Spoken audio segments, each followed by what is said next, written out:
Good morning students. Pneumatic സിസ്റ്റത്തിന്റെ അടുത്ത ഒരു പ്രധാനപ്പെട്ട വീഡിയോയിലേക്ക് നിങ്ങൾക്ക് എല്ലാവർക്കും സ്വാഗതം. ഇന്ന് ഞാൻ ഡിസ്കസ് ചെയ്യാൻ പോകുന്നത് ലൂബ്രിക്കേറ്റേഴ്സിനെ കുറിച്ചാണ്. ന്യൂമാറ്റിക് സിസ്റ്റത്തിൽ ലൂബ്രിക്കേറ്റേഴ്സിന്റെ ഫംഗ്ഷൻ എന്താണ്, അതോടൊപ്പം തന്നെ എന്താണ് FRL യൂണിറ്റ്. FRL യൂണിറ്റ് എന്ന് പറയുന്നത് ന്യൂമാറ്റിക് സിസ്റ്റത്തിന്റെ ഏറ്റവും പ്രധാനപ്പെട്ട ഒരു യൂണിറ്റ് ആണ്. FRL യൂണിറ്റ് എന്താണ്? FRL യൂണിറ്റ് ഇതിനെക്കുറിച്ചാണ് ഡിസ്കസ് ചെയ്യാൻ പോകുന്നത്. നിങ്ങൾ എല്ലാവരും തന്നെ എൻ്റെ ഈ ഒരു വീഡിയോ മുഴുവനായിട്ട് കാണണം. അപ്പോൾ lubricator as a rule of compressed air which is generated should be dry, that is free of oil. ശരിക്ക് കംപ്രസ്ഡ് എയറിന്റെ റൂള് വെച്ച്, ജനറേറ്റ് ചെയ്യുന്ന റൂള് വെച്ച് നോക്കുന്ന സമയത്ത് ഇറ്റ് ഷുഡ് ബി ഡ്രൈ ആയിരിക്കണം, അതായത് ഓയിൽ ഫ്രീ ആയിരിക്കണം. For some components lubricated air is damaging. ചില കോമ്പണൻസിൽ lubricating air damaging. For others it is undesirable.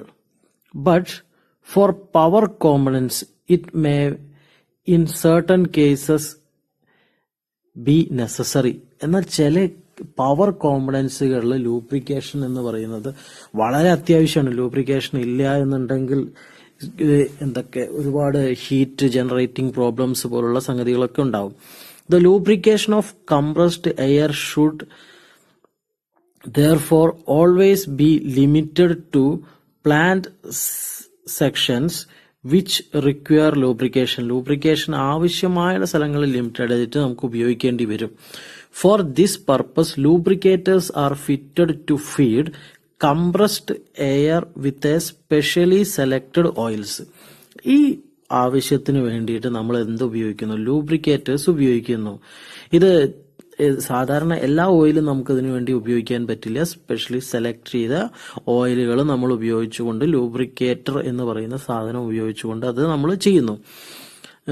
Oil which are introduced into air from the compressor are suitable for lubrication of control system components. അപ്പോൾ specially ആയിട്ടുള്ള oils ആണ് which are introduced air from the compressor. Compressor എന്ന് വരുന്ന എയറിലെ നമ്മൾ ഒന്ന് lubrication ചെയ്തിട്ട് ആണ് നമ്മൾ നമ്മുടെ കൺട്രോൾ സിസ്റ്റത്തിലേക്ക്, കൺട്രോൾ സിസ്റ്റം കോമ്പണൻസിലേക്ക് വിടുന്നത്. ഒരു എയർ ലൂബ്രിക്കേറ്ററിന്റെ പടമാണ് ഇവിടെ കൊടുത്തിട്ടുള്ളത്. അപ്പൊ അതില് ഇതാണ് ഇൻലെറ്റ് എയർ, അതായത് കംപ്രസ്ഡ് എയർ ആണ്. കംപ്രസർ എന്ന് വരുന്ന എയർ ആണ്. ഇത് നേരെ വളരെ എളുപ്പമാണ്. നേരെ വരുന്നത് എങ്ങോട്ടാണ്? ഓയിൽ ടാങ്കിലേക്കാണ്, ഓയിലിലേക്കാണ് വരുന്നത്. ഇതാണ് ഓയിൽ ഉണ്ട്. ഇവിടെ ഒരു ഓയിൽ ഫിൽട്ടർ ഉണ്ട്. ദെൻ ഈ ഓയിൽ വരുന്ന ഈ കംപ്രസ്ഡ് എയർ ഫിൽട്ടർ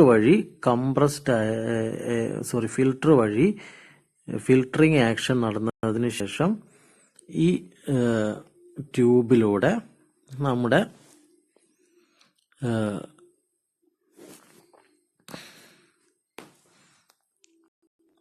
പുറത്തേക്ക് പോകുന്നത്. ഇങ്ങനെ പുറത്തേക്ക് പോകുന്ന സമയത്ത് moist generator atomised oil or air mixture. ഇപ്പൊ ഇവിടെ ഇങ്ങനെ ഒരു കുറച്ച് പോർഷൻ എന്ത് ചെയ്യുന്നുണ്ട്? ഇങ്ങനെ പോകുന്നുണ്ട്. അതോടൊപ്പം തന്നെ ഈ ലൈനിലൂടെ ഫ്ലോ വരുന്നുണ്ട്. ഇത് രണ്ടും കൂടി മിക്സ് ആവും. അങ്ങനെ ഒരു അറ്റോമൈസ്ഡ് ഈ വരുന്നത് ഒരു നമ്മുടെ വെഞ്ചുറിയിൽ നടക്കുന്ന പോലുള്ളൊരു ഓപ്പറേഷൻ ആയിട്ട് മാറിയിട്ട് ഈ ലിക്വിഡ് എല്ലാം കൂടി ഒരു അറ്റോമൈസ്ഡ് സ്റ്റേജിലേക്ക് ആയി മാറുകയും ചെയ്യും. അങ്ങനെ ഇത് പുറത്തേക്ക് പോകുന്നത്.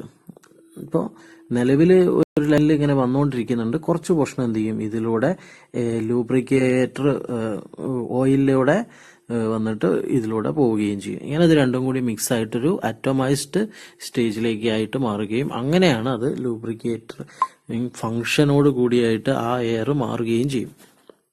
അങ്ങനെയാണ് എയർ ലൂബ്രിക്കേറ്റർ വർക്ക് ചെയ്യുന്നത്. എന്താണ് FRL യൂണിറ്റ്? FRL യൂണിറ്റ് എന്ന് പറഞ്ഞാൽ 3 യൂണിറ്റുകളുടെ കോമ്പിനേഷനാണ്. അതിൽ ഒന്നാമത് ഫിൽട്ടർ ഉണ്ട്, റെഗുലേറ്റർ ഉണ്ട്, ദെൻ ലൂബ്രിക്കേറ്റർ ഉണ്ട്. ഈ മൂന്നിന്റെയും കൂടി ഒരു കമ്പൈൻഡ് യൂണിറ്റ് ആണ് FRL യൂണിറ്റ് എന്ന് പറയുന്നത്. ഫിൽറ്ററിന്റെ പണി നമുക്കറിയാം, ഫോറിൻ പാർട്ടിക്കിൾസിനെ അല്ലെങ്കിൽ അതേപോലുള്ള മോയ്സ്ചർ ഇതൊക്കെ അറസ്റ്റ് ചെയ്യുക അല്ലെങ്കിൽ തടഞ്ഞു നിർത്താൻ വേണ്ടിയിട്ടാണ് ഫിൽറ്റർ ഉപയോഗിക്കുന്നത്. റെഗുലേറ്ററിന്റെ പണി എന്താണ്? എയർ പ്രഷർ റെഗുലേറ്റ് ചെയ്യുക, എത്രയാണോ അത് എന്നുള്ള രീതിയിൽ റെഗുലേറ്റ് ചെയ്യുക. അതിന് പുറത്തൊരു പ്രഷർ ഗേജ് ഉണ്ട്. പ്രഷർ ഗേജ് പുറത്തേക്ക് പോയാൽ അതെന്ത് ചെയ്യും? കട്ടാവുകയും അതിൻ്റെ ഉള്ളിലാണെങ്കിൽ അത് നിർത്തുകയും ചെയ്യും. ദെൻ ലൂബ്രിക്കേറ്റർ ഇപ്പം നമ്മൾ ഡിസ്കസ് ചെയ്തു, ലൂബ്രിക്കേറ്ററിന്റെ ഫംഗ്ഷൻ എന്താണ് എന്ന്.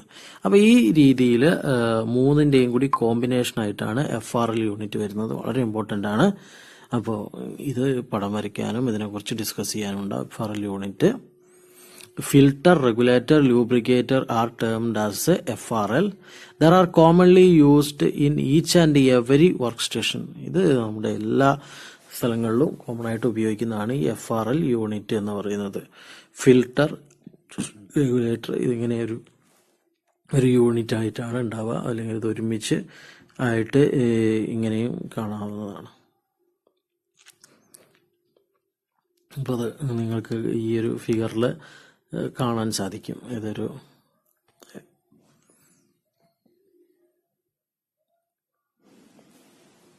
ആണ് FRL യൂണിറ്റ്.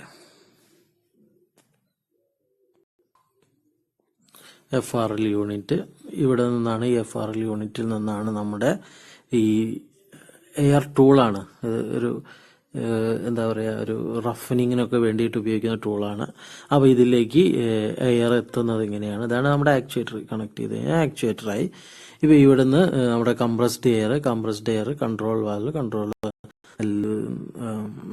FRL യൂണിറ്റിൽ നിന്ന് നമ്മുടെ ആക്ച്വേറ്ററിലേക്ക് എത്തുകയും ചെയ്യുന്നു. ഈ രീതിയിലാണ് ഇവിടെ ഒരു സർക്യൂട്ട് ആയിട്ട് ഇത് വർക്ക് ചെയ്യുന്നത്. അപ്പോൾ FRL യൂണിറ്റ് എന്താണെന്ന് മനസ്സിലായിട്ടുണ്ടാകും. അതേപോലെ തന്നെ ഒരു പ്രധാനപ്പെട്ട അതാണ് മഫ്ലർ എന്ന് പറഞ്ഞ് ഞാൻ നേരത്തെ സൂചിപ്പിച്ചിട്ടുണ്ടായിരുന്നു. നമ്മൾ ആ ഒരു എയറിനെ പുറത്തേക്ക് കളയുകയാണ് ചെയ്യുന്നത്. അങ്ങനെ പുറത്തേക്ക് കളയുന്ന സമയത്ത് ഒരു റാപ്പിഡ് എക്സോസ്റ്റിംഗ് ആണ്. The control the noise caused by rapid exhausting of air.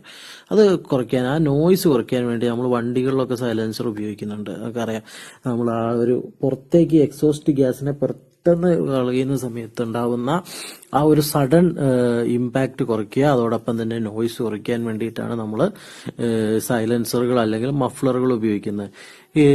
In muffler the air stream entered to one end passes through series of buffles and passes to and pass out the opposite end.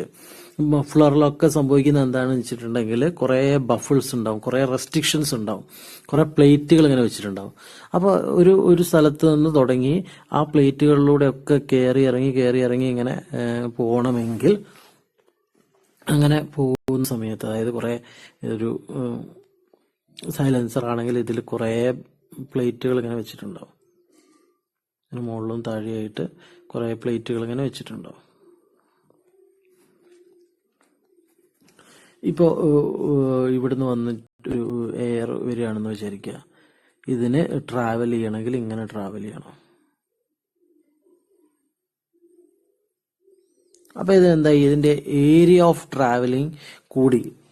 നേരത്തെ ആണെങ്കിൽ ഇതിന് എങ്ങനെ travel ചെയ്താൽ മതിയായിരുന്നു? അങ്ങനെയായിരുന്നെങ്കിൽ നേരെ അങ്ങ് പോയാൽ മതിയായിരുന്നു. പക്ഷെ അവിടെ ആ ബഫിൾസ് വെച്ച സമയത്ത് എന്താ സംഭവിച്ചത്? ബഫിൾസ് വെച്ച സമയത്ത് അതിന് ഏരിയ ഓഫ് ട്രാവലിംഗ് കൂടി. ഇവിടെയൊക്കെ നമ്മൾ റെസ്ട്രിക്ഷൻ കൊണ്ടുവന്നു. അപ്പൊ ഇതെല്ലാം ഇതിലൂടെ ഇങ്ങനെ ഇതിന്റെ ഏരിയ കൂടി. അപ്പൊ അതിന് എന്ത് ചെയ്യാണ് നമ്മൾ? അതിന്റെ ഏരിയ കൂട്ടി, ആ ട്രാവലിംഗ് ടൈം കൂട്ടി. അങ്ങനെ അതിനെ നോയ്സ് കൺട്രോൾ ചെയ്യാൻ പറ്റും. In baffle the air stream entered അത് പറഞ്ഞു കഴിഞ്ഞു. ഒരു എൻഡിൽ നിന്ന് അടുത്ത എൻഡിലേക്ക് എത്തും. ഇത് passes through a series of bubbles and passes to outlet. അപ്പോഴേക്കും ഔട്ട്ലെറ്റ് എത്തുമ്പോഴേക്കും അതിന്റെ ആ ഒരു ഇന്റൻസിറ്റി ഒക്കെ കുറഞ്ഞിട്ടുണ്ടാവും. The baffle tube contain large number of small holes. ഒന്നെങ്കിൽ നമുക്ക് എന്ത് ചെയ്യാം, കുറെ ഹോൾസുകൾ ഇടാം, അല്ലെങ്കിൽ ബഫിൾസുകൾ ഇട്ടിരിക്കാം. ഇപ്പൊ ഇവിടെയൊക്കെ നമ്മൾ ഓരോ ചെറിയ ചെറിയ പ്ലേറ്റുകളിൽ ഹോൾസ് ഇട്ടിട്ട് നമുക്ക് എന്ത് ചെയ്യാം, ആദ്യം ഒരു പ്ലേറ്റ്,